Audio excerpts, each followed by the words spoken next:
17절까지 보겠습니다.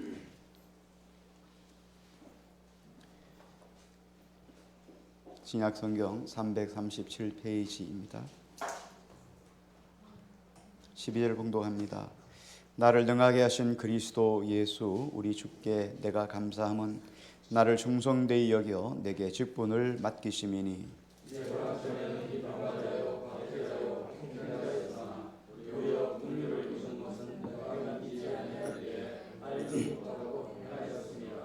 우리 주의 은혜가 그리스도 예수 안에 있는 믿음과 사랑과 함께 넘치도록 풍성하였도다.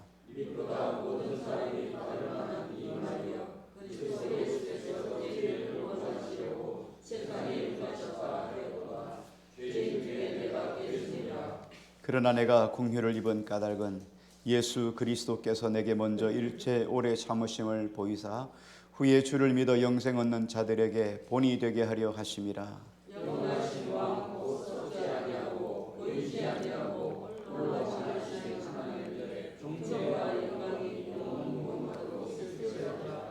아멘. 아이를 등교시키기 위해서 어머니가 아이를 차에 태우고 학교로 갑니다. 학교로 가다가 갑자기 차 한 대가 앞에 끼어들었습니다. 그래서 엄마가 깜짝 놀라서 크락션을 울렸습니다.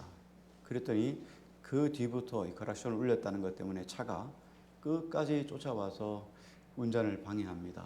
엄마와 이 아이는 그때부터 지옥이 시작된 거죠. 학교 갈 때까지 계속해서 도로에서 고개 운전을 서로 하는 거예요. 어쩌다 이제 앞에 신호등이 걸려서 그 차가 먼저 끼어들었던 차가 앞에 와서 더 이상 갈 수가 없게 되었습니다.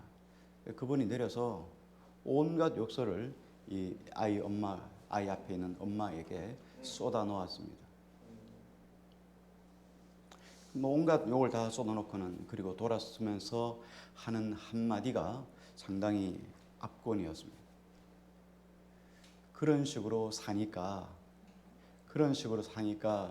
미니밖에 못하지 이렇게 이야기를 했어요. 아마 그 사람의 차는 벤츠였고 이 아이 엄마는 차는 작은 차 미니라고 하는 외제의 차였나 봐요. 허세를 부린 거죠. 미국의 인류학자인 루스 베네딕트라고 하는 사람이 있습니다. 이 루스 베네딕트라고 하는 사람이 쓴 책인데 문화와 패턴이라고 하는 책입니다. 이 문화와 패턴이라는 책 안에 아메리카 인디안 부족 중에 하나인 콰키구틀이라고 하는 족의 이야기를 그들의 삶의 상황을 이렇게 설명해 놓은 부분이 있습니다. 이 부족을 보면 콰키구틀족의 부족을 보면 자기 집에서 이제 아이를 키워서 아이가 결혼할 때가 되면 상견례를 하지 않습니까? 상견례를 할 때 다른 부족하고는 전혀 다른 특이한 행동을 한다고 합니다. 이들이 화폐가 없기 때문에 주로 물물 교환을 하는데 이들이 가지고 있는 부의 가치는 세 가지였습니다. 하나는 그들이 물고기를 잡을 때 사용하는 카누가 그들의 재산 같은 거예요. 그리고 또 한 가지는 생선 기름입니다. 생선 기름을 짜서 기름을 먹기도 하고 요리를 하기도 하고 불을 켜기도 하고 그래서 생선을 잡아서 그것을 기름을 짜는 생선 기름을 많이 모아놓는 게 부의 축적의 수단이었습니다. 또 한 가지는 구리 동판이었어요. 구리 동판은 여러 가지 강성도 있고 여러 가지 용도에 쓰이기 때문에 그들에게는 상당히 부의 가치였습니다. 이 세 가지가 그들의 부의 가치였죠. 그래서 평생 동안 생선 기름을 모으고 그리고 카누를 만들고 그리고 구리 동판을 모으는 게 그들의 부의 가치였습니다. 그런데 상견례가 이루어지면 상견례 하는 날 어느 집안 일할 값이 먼저 한쪽 집안에서 카누를 가지고 와서 카누를 엎어놓고 거기에 불을 지른다고 합니다. 불을 지르는 이유가 뭐냐면 우리 집은 돈이 많아가지고 이까지 카누 하나 태워도 뜨겁다 하는 거예요. 우리는 카누 하나 태워도 돈이 많기 때문에 걱정 없다. 허세를 부리는 거예요. 그러면 상대방 집안은 어떻습니까? 카누를 2대를 가지고 와가지고 2대를 태워버리는 거예요. 우리는 2대 정도 태워도 뜨겁다. 그럼 1대 태운 집안에서 꿀릴 거 아니겠습니까? 그러니까 그 다음에는 생선기름, 평생 모으는 평생기름을 갖다 붓는 거예요. 그럼 화 타죠. 그래 우리 집도 이거 생선기름 별로 없어. 생선기름 갖다 붓고 막 위에다 막 구리동판도 갖다 얹었고 다 태워버리는 거예요. 다 태워버리면 양쪽의 집안이 다 태워버리면 남는 게 없죠. 자, 그러면 결혼은 가난한 상황에서 결혼을 다시 시작하는 거예요. 아무것도 없는 쪽박으로 결혼을 시작하는 거예요. 그래서 평생 동안 또 생선기름을 모으고 카누를 만들고 카누를 모으고 그렇게 해가지고 또 자녀가 성장하면서 결혼할 때가 되면 똑같은 일을 또 반복하는 거예요. 참 신기하죠. 허세. 우리도 살아가면서 이런 허세를 한두 번쯤은 부려보진 않았겠습니까? 허세죠. 근데 왜 우리가 이런 허세를 부릴까 이런 생각을 해봐요. 허세를 부리는 이유는 허세가 통용되는 사회 속에 살고 있기 때문이에요. 사람들은 어느 정도는 허세가 있어야 삶을 살아갈 수 있습니다. 만약에 우리가 허세를 부리는데 남들이 허세에 대해서 반응하지 않는다면, 허세가 실상 유익이 없다면 사람들은 절대로 허세를 부리지 않을 겁니다. 실속 있는 삶을 살아갈 거예요.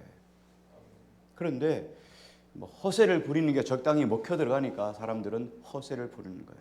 있는 것처럼, 배운 것처럼, 힘이 있는 것처럼 이렇게 허세를 부리게 되죠. 구약 성경 열왕기 하 5장에 보면 이스라엘 바로 위에 있는 아람이라고 하는 나라가 있습니다. 아람이라는 나라는 이스라엘보다 더 강력한 군대를 가지고 있는 나라예요. 이 아람 나라에 국방장관이었던 나만이라고 하는 장군이 있습니다. 그런데 이 나만 장군이 어째 문둥병이 들었습니다. 문둥병이 들어서 고칠 수가 없습니다. 그런데 이 이스라엘과 전쟁 중에서 잡아온 조그만 여자 사한 아이가 집에서 조그만 소일거리를 돌아보는데 이 아이가 이렇게 말합니다. 우리의 주인이 자기의 나라에 있는 선지자에게 갔으면 그 병 정도는 아무것도 아니다. 이렇게 지나가는 말로 슬쩍 이야기를 했어요. 근데 이거를 아내가 듣고 남편에게 그렇게 이야기를 했어요. 그래서 왕에게 통행증을 좀 끊어달라고 해서 당신이 이스라엘에 가면 엘리사라고 하는 선지자가 있는데 거기에 가면 당신이 혹시나 치료할 수 있을지 모릅니다. 그렇게 해서 통행증을 끊고 그리고 이스라엘로 갔습니다. 아람 나라가 이스라엘을 그 당시에는 못되게 하고 또 강력하게 조공도 받고 이랬거든요. 그러니까 이스라엘로 치면은 아람 나라는 VIP 정도가 되는 거예요. 근데 VIP 나라에서 온 군대 장관이니까 VVIP 정도는 되겠죠. 그렇게 해서 자기가 온다고 전가를 하고 왔으면 선지자가 쫓아나와가지고 이 VVIP 된 이 나만 장군을 맞아들이고 그리고 여러 가지 접대를 하고 그리고 친히 나와서 손을 머리에 얹고 안수해서 문둥병을 고쳐줄 줄 알았습니다. 그런데 겨우 나만이 왔는데도 불구하고 엘리사가 자기의 사환, 우리로 말하면 교육전도사 정도 내보내가지고 저 요단강에 가서 7번 몸을 씻든지 말든지 말이죠. 이렇게 이야기를 했어요. 그러니까 이 사람이 나만 장군이 너무 화가 났어요. 지금 자기를 뭔 취급하냐니까 내가 지금 아람 나라의 국방장관이야. 이 일개 선지자가 말이 자기인데 그렇게 극진하게 접대하지 않고 하는 행위가 뭐야 하고 화가 났어요. 그래서 돌아가자 하고 막 가는 거예요. 그때 사환이 이렇게 말하죠. 내 아버지요, 이것보다 더한 것을 선지자가 시켰을지라도 안 하겠습니까? 병이 낫는다고 하면 안 하겠습니까?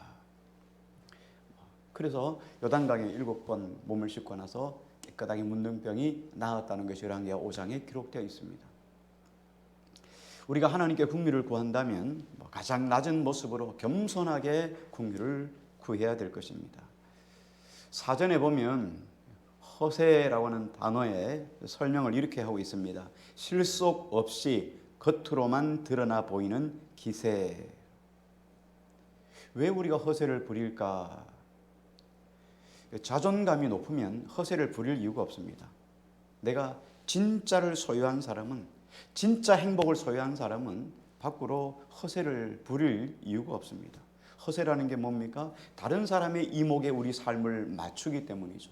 다른 사람이 나를 어떻게 볼 것인가, 이걸 꾸미기 위해서 더 멋있고 괜찮은 존재로 꾸미기 위해서 허세를 부리는 거죠.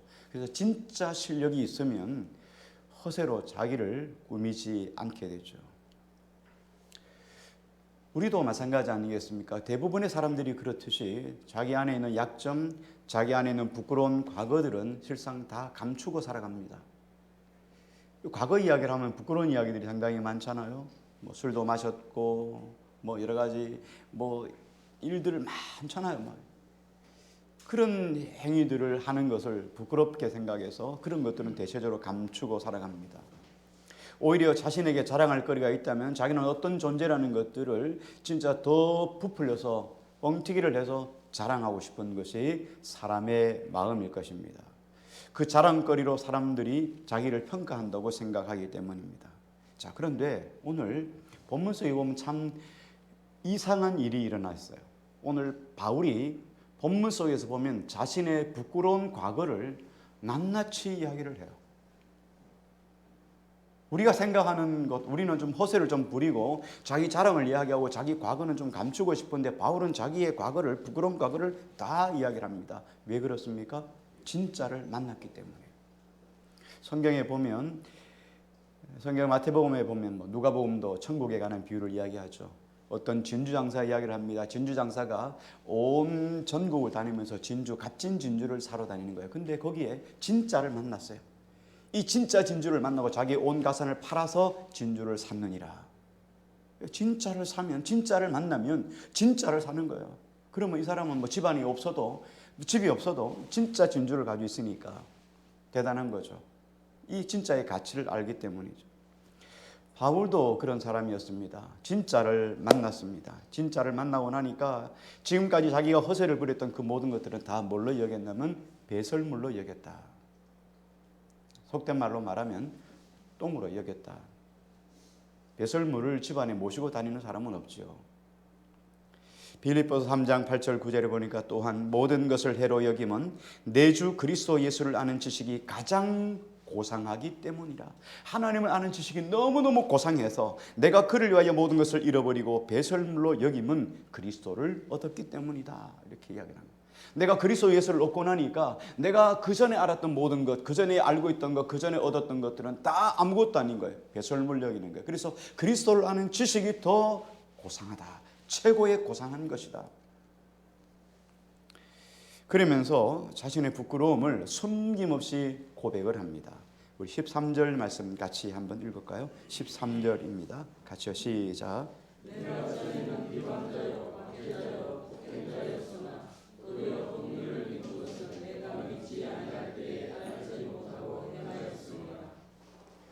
지금 바울이 디모데에게 편지를 했죠. 디모데는 어떤 사람입니까? 내 사랑하는 아들이라고 하잖아요. 아버지와 아들과 같은 관계예요. 자, 그런데 아버지가 아들한테 이야기를 하면서 아버지의 권위가 있지 않습니까? 아버지의 위엄이 있지 않습니까? 그런데 아버지의 권위와 위엄을 다 내려놓고 자신을 있는 그대로 이야기를 하면서 나는 비방자요, 박해자요, 폭행자라고 고백을 하고 있어요. 여러분, 아버지가 아들한테 야, 내가 죄인이야 이렇게 말하는 게 쉬운 일이 아니죠. 아버지의 권위가 싹 사라져 버리잖아요. 그런데 자기를 그렇게 이야기를 하는 거예요. 아들 같은 디모데에게, 영적인 아들 디모데에게 내가 비방자요, 박해자요, 폭행자였다. 먼저 비방자를 어떤 걸 가지고 비방자라고 하냐면, 비방자라는 말은 하나님께 대하여 불경스러운 말을 했다 할 때 비방자예요. 여기 보면 원어의 뜻을 보면 상스럽다, 중상하다, 비난하다, 욕하다, 독설을 퍼부어놓다 이렇게 말합니다.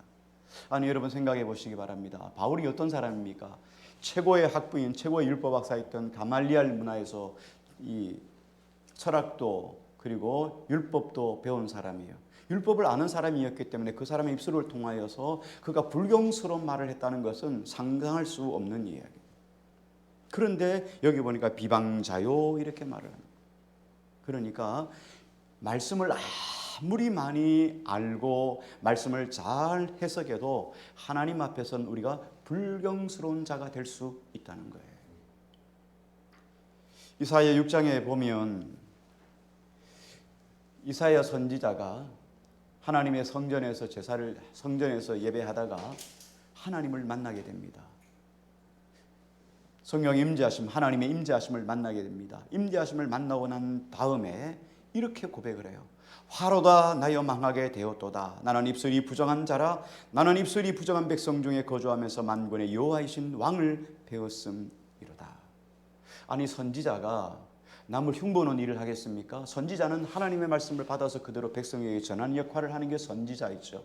그런 선지자가 불경스러운 말을 했겠습니까? 하나님을 거스르는 말을 했습니까? 이웃을 해방하는 말을 했겠습니까? 그럼에도 불구하고 하나님을 만나고 나니까 가장 중요한 게 내게 혹여나 내 입술을 통하여 부정한 입술 속에 있는 심령이 부정한 말을 했을까 봐 두려워서 화로다 내가 망하게 되었도다, 이렇게 이야기를 합니다. 우리 인생이 말이죠, 주님을 만나고 나면, 진짜를 만나고 나면 가장 먼저 이름 바뀌는 게 뭡니까? 입술이에요. 입술. 이사야 선지자는 이렇게 말합니다. 주여 나를 망하게 되었도다. 그랬더니 하나님이 어떻게 합니까? 주께서 제단 숯불을 가져다가 이사야 선지자의 입술을 지지죠. 제단 숯불 내 입술을 지졌다는 거예요. 입술이 정결해지는 거예요. 우리가 예수 그리스도를 믿고 나면 가장 먼저 바뀌는 게 입술이에요. 감사의 입술을 바뀌고, 찬양의 입술로 바뀌고, 칭찬의 입술로 바뀌고, 축복의 입술로 바뀌는 거예요. 전에는 불평과 원망과 이런 입술이 감사와 찬송의 입술로 바뀌는 거예요. 이게 그리스도를 만난 흔적이에요.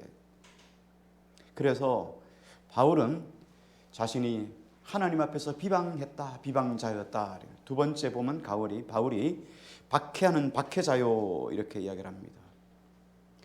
박해한 것은 요한에서 너무나 잘 아는 거죠. 성경에 보면 많은 부분에 바울의 박해가 나와 있습니다. 하나님을 박해한다는 것은 예수 그리스도를 박해하는 거고, 교회를 박해한다는 것은 예수 믿는 사람들을 박해하는 거죠. 그래서 바울은 예수 그리스도가 하나님의 이름을 망령되이 일컫는다 생각했어요. 그래서 하나님에 대한 불경죄라 생각하고 예수 믿는 사람들을 다 데려다가 핍박하고 잡아와서 옥에 넣고 이런 일들을 전담했던 사람이 바울이에요. 이런 바울이 예루살렘 교회 스데반 집사님을 잡아다가 사람들 앞에 공개 처형을 하죠. 거기에 증인이 있었어요. 그 사람의 옷을 맡고 있으면서 공개 처형하는데 돌로 쳐 죽이는 일에 증인이 되었던 사람이 바로 바울이에요. 그러니까 사도라는 게 뭡니까? 지금 바울 사도라고 이야기했는데 후에 사도가 되었는데, 사도는 교회를 세우는 사람들이에요. 우리가 다 사도이죠. 어떤 의미에서 사도예요. 우리는 그리스도의 사람이니까 교회를 세우는 사람이에요. 그런데 자신은 교회를 허물려고 했단 말이죠. 예수 그리스도를 핍박하면서 예수 믿는 사람들을 다 핍박했으니까 자신은 교회를 허무는 사람이에요. 그러니까 사도라고 불릴 만큼 내놓을 만한 것이 없어요. 그런데 고린도전서 15장에 보면 이렇게 말합니다. 만약에 내가 사도라고 불리움을 받는다면, 고린도전서 15장에 보면 내가 사도 중에 가장 작은 자다. 가장 작은 자라. 이게 바울이 과거였어요. 나는 박해자다.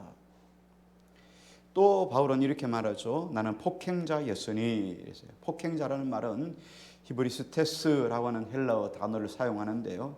이 뜻은 뭐냐면 비난자, 폭행자, 오만한 자, 교만으로 가득한 자, 이렇게 말할 때 히브리스테스라는 단어를 썼습니다. 자, 이거는 뭐냐면 직접적으로 사람들에게 폭행을 하는 것도 있지만, 폭행을 당하는 사람이 괴로워하고 어려워하고 힘드는 것을 은근히 즐기는 걸 가지고 폭행자라고 말해요. 예수 믿는 사람들을 핍박했잖아요. 그러면서 바울은 그 마음속에 성량이 있어요. 사람들이 괴로워하고 힘들어하는 것, 타인의 고통을 은근히 즐겼다는 거예요. 그래서 바울은 폭행자라는 말을 했어요.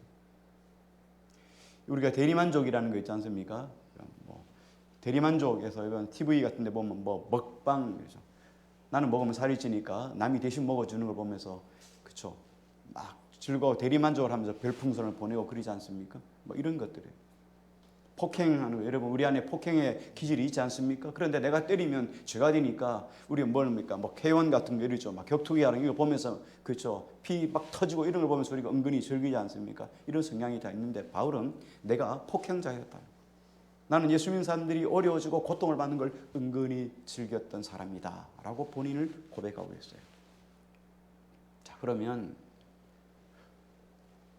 자신의 자랑을 해도 모자랄 판인데 어떻게 자신의 약점, 자신의 과거 정말 초하고 감추고 싶은 이런 과거, 비방자요, 폭행자요, 그리고 하나님 앞에서 박해자였다, 이런 것을 감추고 싶은 과거를 자신이 이렇게 소개하고 이야기하는 이유가 뭘까 하는 거예요. 왜 성경에서 바울이 디모데에게 편지를 쓰면서 이것을 이야기했을까? 크게는 두 가지 때문이에요. 하나는 일반적인 이유이고 하나는 영적인 이유예요. 일반적인 이유는 바울이 몰라서 그랬다는 거예요. 말씀을 한번 볼까요? 우리 13절 말씀 한번 볼게요. 13절 다시 한번 읽을게요. 같이요. 시작.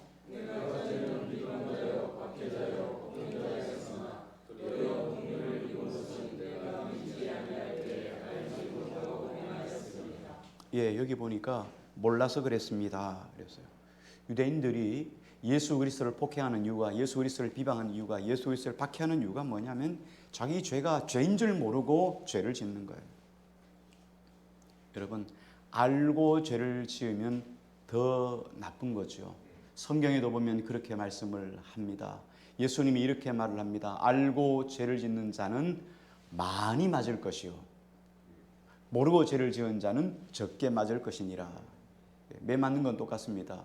여러분, 모르고 죄를 짓는다고 죄가 없어지나요? 여러분, 모르고 죄 지었어요. 여러분, 죄가 없어지나요? 절대 아니죠. 모르고 죄를 지어도 죄가 없어지지는 않습니다. 왜 바울이 이런 이야기를 하냐면, 과거에는 바울은 과거에 죄를 저질러도 무지했기 때문에 몰라서 더 뻔뻔했다는 거예요. 몰라서 더 죄를 지을 뿐만 아니라 자기 죄 지은 것에 부끄러움이 없었어요. 뻔뻔하게 죄를 지었습니다. 죄를 지어도 반성조차 없었다는 거예요. 자신의 이런 부끄러운 이야기를 하는 것은 뭡니까? 우리 인간이 이런 존재라는 걸 자기 비판을 통해 자기를 폭로하는 거예요. 나는 그런 존재다. 우리가 죄를 지어도 둘 중에 하나예요. 알고 짓고 모르게 짓고. 둘 중에 하나예요. 알고 지으면 우리가 정말 하나님 앞에 죽을 죄인이고, 원래 죄인 인간 본성이 그런 거고, 알고 짓는, 모르고 지으면은 무지한 거죠. 그래서 바울이 이렇게 모르고 죄를 지었기 때문에 이런 죄를 저질렀습니다 하는 거예요. 자, 그러면 영적인 이유를, 우리가 믿음의 사람이니까 이 말씀을 통해서 바울이 우리에게 주시고자 하는 메시지가 뭘까를 찾아봐야 돼요. 영적인 의미는 뭘까?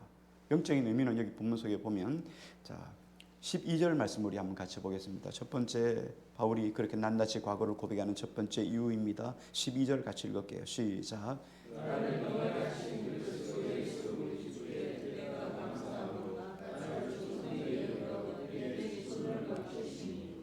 네, 첫 번째 바울이 영적으로 이렇게 고백한 이유는 감사하는 자가 되기 위함이에요. 나를 능하게 하신 그리스도 예수 우리 주께 내가 감사함은 나를 충성되게 여겨 내게 직분을 맡겨주셨다. 자기가 앞에서 죄인 중에 괴수라고 이야기를 했습니다. 죄인 중에 괴수인 바울에게 하나님이 직분을 맡겨주셨다는 거예요. 무엇 때문에요? 충성되게 여겨서 직분을 주셨다는 거예요. 충성스럽다는 말이 어떤 뜻입니까? 충성스럽다는 말은 자신에게 맡겨준 일이 큰 일이든 작은 일이든 거기에 개의치 않고 충실하게 이행하고 수행하는 것을 가지고 우리는 충성한다 이렇게 말합니다. 한 사람을 우리가 평가할 때 이 사람이 충성스러운 사람인가 아닌가를 보는 것은 작은 일을 맡겨보면 알아요.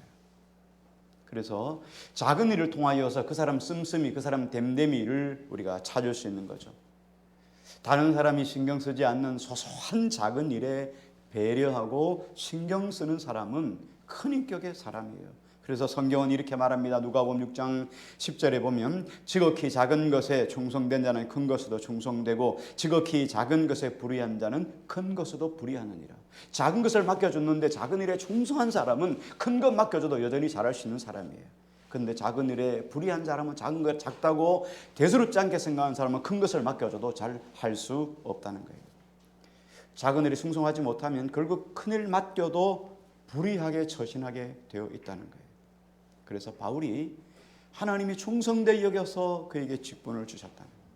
그래서 바울이 이런 고백을 하는 이유는 내가 박해자요 포행자요, 그렇게 아주 이렇게 박해하는 이런 포행자요, 뭐 이런 사람이었는데 하나님이 나에게 직분 주셨다는 거예요. 충성되게 여겨 직분 주셨으니까 하나님께 감사하다는 거예요. 여러분, 내가 받을 만한 자격이 있어서 직분을 가졌다 그러면 여러분 절대 자랑할 게 아니죠. 나는 받을 만한 자격이 되잖아요. 근데 받을 만한 자격이 없어요. 나는 죄인 중에 괴수예요. 그래서 바울의 서신서를 보면 중간중간에 바울이 이런 고백들을 많이 해요. 만삭되지 못하여 난 자, 부모의 마음을 아프게 했던 자, 하나님의 마음을 아프게 했던 자, 죄인 중에 괴수, 지극히 작은 자 중에 하나, 이런 고백들을 끊임없이 하는 이유가 뭡니까? 이렇게 박해자와 포행자고 비방자였던 나를 주님이 직분 주셔서 사도의 직분 주셨으니까 얼마나 감사해요. 여러분, 하나님께서 여러분을 세상 가운데 불러내서 성도의 직분 주신 것 감사하시기를 바랍니다. 아멘. 성도도 감사한데 여러분 직분 주셨, 집사의 직분을, 권사의 직분을, 안수 집사의 직분 주신 거 여러분 감사할 수 있기를 바랍니다. 두 번째, 바울이 영적으로 자신의 취약한 연약한 부분들을 고백했던 이유입니다. 15절 말씀 보겠습니다. 같이요. 시작.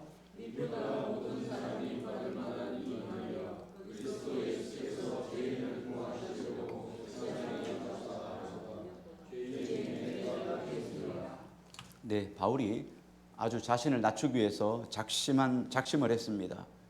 자신보다 더 악한 사람은 없다. 더 거짓된 사람 없다. 더 난폭한 사람 없다. 더 불경한 사람 없다. 자기보다 더 악랄한 사람이 없다. 이걸 고백하기 위해서 뭐라고 말합니까? 나는 죄인 중에 내가 괴수다.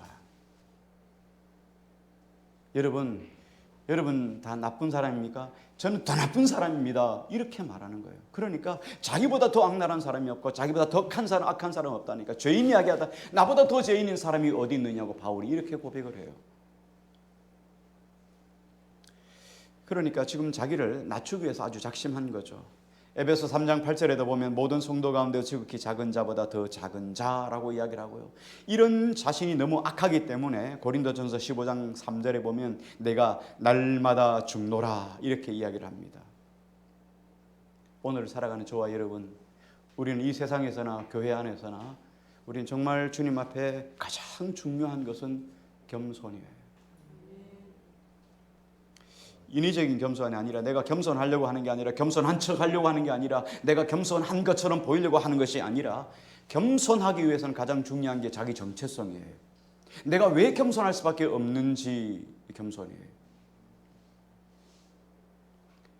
자기 정체성에서부터 나오는 겸손이 아니면 조금만 직분이 달라지거나 조금만 뭔가를 하고 나면 여러분 금방 교만해지는 것이 우리 인생이에요. 그런데 바울은 자기 정체성이 뭡니까? 내가 죄인 중에 괴수라는 거예요. 지극히 작은 자 중에 하나라는 거예요. 나는 끊임없이 내 안에서 악한 것이 나오기 때문에 나는 매일매일 자신을 쳐서 복종시키며 난 날마다 죽는 존재가 될 수밖에 없다는 거예요.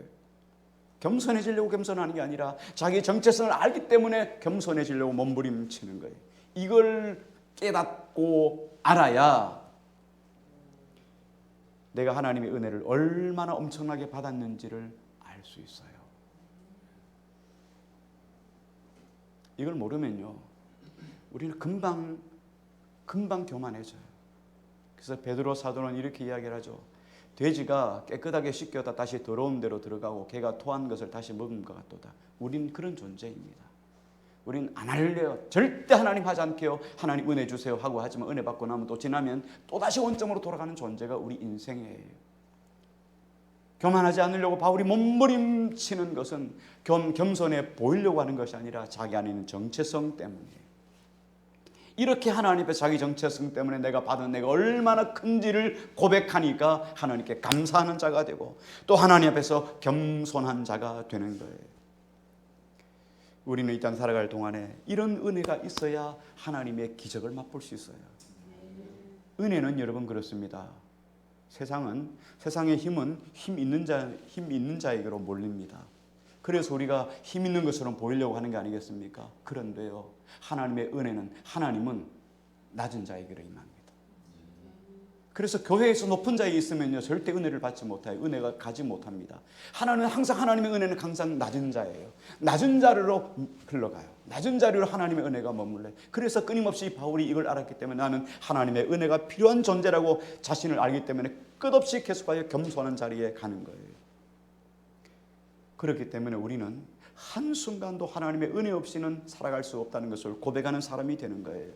이런 은혜를 맛본 사람은 하나님 은혜 없이 살아갈 수 없는 존재인데 이런 은혜를 받았기 때문에 우리 입술을 통하여 매 순간마다 감사와 찬송을 올리는 하나님의 사람이 되는 거예요. 세 번째, 바울이 영적으로 자신의 그런 추한 과거를 고백할 수밖에 없었던 이유, 고백하는 이유 16절 말씀입니다. 같이 읽겠습니다. 시작.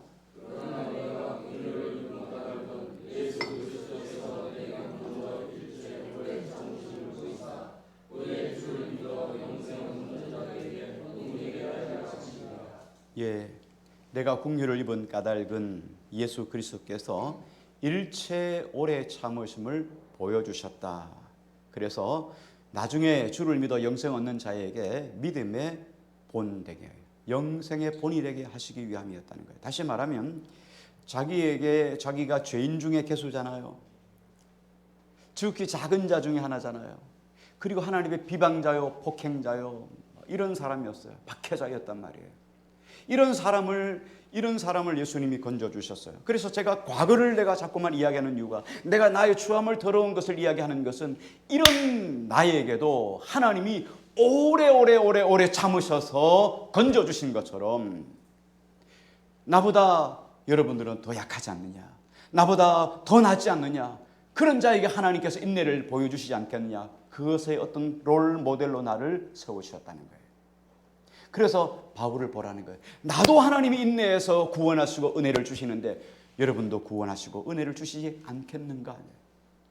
그래서 바울은 계속 끊임없이 과거를 이야기를 하는 거예요. 하나님의 완전한 인내를 보이신 것이 바울이 모델이라는 거예요. 하나님은 모든 사람에게 끝까지 참아주시는 분이시라는 거예요.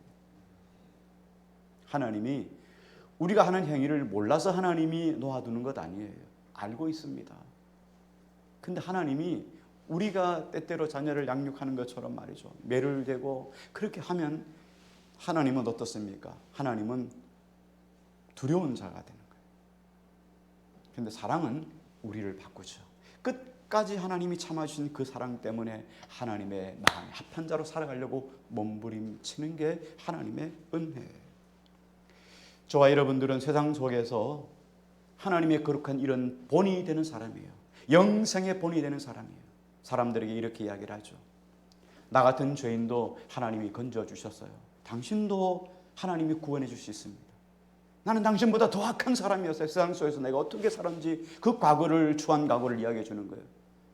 근데 내가 괜찮은 사람이에요. 나는 괜찮은 사람이라고 이야기하니까 사람들이 다 고민을 묻는 거예요. 나는 담배 피워서 교회 못 가요. 나는 술 마셔서 교회 못 가요. 나는 죄인이어서 교회 못 가요. 이렇게 하는 거예요. 당신보다 나는 더 죄인이었습니다 라고 이야기하는 것에 본이 됐던 사람이 바울이라는 거예요. 우리도 마찬가지, 우리가 과거의 연약한 모습을 보여주면서 나도 하나님이 구원해 주시는데 당신 같은 사람 구원해 주지 않겠는가, 이 본이라는 거예요. 그래서 바울은 허세를 부리지 않고 자신의 추함을 다 이야기를 하는 거예요. 그래서 바울은 이렇게 하나님께서 나를 비방자요, 폭행자요, 박해자였던 나를 구원해 주신 그 은혜를 생각하면서 하나님 앞에서 이 일들을 자랑하는 이유가 겸손해지기 위해서, 감사하기 위해서, 겸손해지기 위해서, 하나님이 어떻게 우리를 사랑하시는지 인내의 본이 되게 하시기 위해서, 그래서 자기의 과거를 쏟아놓고 이야기를 하는 거예요. 결론을 내립니다. 자기 정체성, 내가 얼마나 추하고 더러운 존재인 걸 깨닫고 이런 하나님의 큰 은혜를 받은 사람이 할 수 있는 것 한 가지밖에 없어요. 마지막 절입니다. 17절 말씀 우리 한번 같이 보겠습니다. 같이 읽습니다. 시작. 영원하신 왕 곧 썩지 아니하고 보이지 아니하고 홀로 하나이신 하나님께 존귀와 영광이 영원무궁하고 있으리로다. 이런 하나님의 은혜를 아는 자가 할 수 있는 것 오직 하나님께 영광입니다. 솔리 데오 글로리아. 인생 살아갈 동안에 이 하나님의 거룩한 은혜를 알고 오직 하나님께 영광을 돌리는 이런 저와 여러분 되기를 주의 이름으로 축복합니다. 아멘.